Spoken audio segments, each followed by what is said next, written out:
কখনো তেহরানের সমৃদ্ধ ইউরেনিয়াম যুক্তরাষ্ট্রের মাটিতে হস্তান্তর কিংবা হরমুজ সহ ইরানের জলসীমায় পেন্টাগনের দাদাগিরি। ট্রাম্পের জটিল সমীকরণে বারবার মধ্যস্থতার উদ্যোগ নিলেও ভেস্তে যাচ্ছে কাঙ্ক্ষিত শান্তি চুক্তি। সোমবার পাকিস্তানের মধ্যস্থতায় যুক্তরাষ্ট্রকে ৩ দফার শান্তি প্রস্তাব পাঠায় তেহরান, যে পরমাণু কর্মসূচির প্রতি শুরু থেকেই তীক্ষ্ণ নজর ট্রাম্প প্রশাসনের। সেই ইস্যুটিকে আপাতত যুদ্ধবিরতি আলোচনায় যুক্ত করতে চাচ্ছে না খামেনি প্রশাসন, বরং এটিকে পাশ কাটিয়ে ইরান ও লেবাননে সম্পূর্ণরূপে হামলা বন্ধ ও ইরানের নৌবন্দরের ওপর থেকে অবরোধ তুলে নেয়ার মতো ইস্যুগুলোকে প্রাধান্য দেয়া হয়েছে।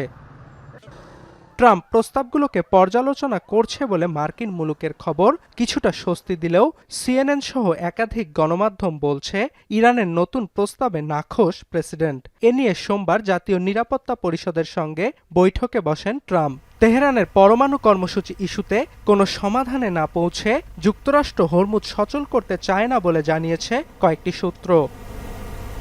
আর ফক্স নিউজকে দেয়া সাক্ষাৎকারে মার্কিন পররাষ্ট্রমন্ত্রী মার্কো রুবিও জানান, হরমুজকে অর্থনৈতিক পরমাণু অস্ত্র হিসেবে ব্যবহার করছে Tehran. Suffice it to say that the nuclear question is the reason why we're in this in the first place. The Straits is basically the equivalent of an economic nuclear weapon that they're trying to use against the world. এদিকে Saint পিটার্সবার্গে রুশ প্রেসিডেন্টের সঙ্গে বৈঠকের পর Araghchi দাবি করেন, যুক্তরাষ্ট্রের কাছ থেকে পুনরায় আলোচনায় ফেরার প্রস্তাব বিবেচনা করছে তেহরান। প্রস্তাবটি মস্কোর কাছ থেকে এসেছে কিনা তা এখনও নিশ্চিত নয়। তবে পুতিন আরাকচি বৈঠকের পর যুদ্ধবিরতির মঞ্চে নতুন করে আরেকবার স্পষ্ট হলো মস্কোর নাম।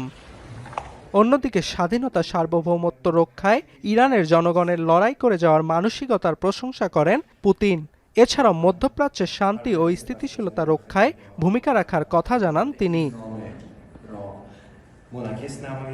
কূটনৈতিক দরকষাকষির মাঝেও হরমুজ সহ ইরানের নৌবন্দরে জারি রয়েছে মার্কিন অবরোধ। নতুন করে ইরানগামী এমটি স্ট্রিম নামের একটি জাহাজ আটকের ছবি প্রকাশ করেছে সেন্ট্রাল কমান্ড। আর জাতিসংঘে নিযুক্ত ইরানের স্থায়ী প্রতিনিধির সাববার্তা, জাতিসংঘ সমুদ্র আইন মেনে চলতে বাধ্য নয় তেহরান। অন্যদিকে হরমুজে চলমান স্থবিরতা শুধু জ্বালানি নয়, বিশ্বব্যাপী খাদ্য সংকট ভয়াবহ আকারে বাড়াবে বলে আগাম শঙ্কা জাতিসংঘ মহাসচিবের। অর্ণব প্রসাদ, এখন। 72 ঘন্টা ময়েশ্চার লক সমৃদ্ধ লিলি বডি ওয়াশ, শিয়া বাটারের গুডনেস স্কিন রিপেয়ার করে রাখে সফট ও গ্লোয়িং।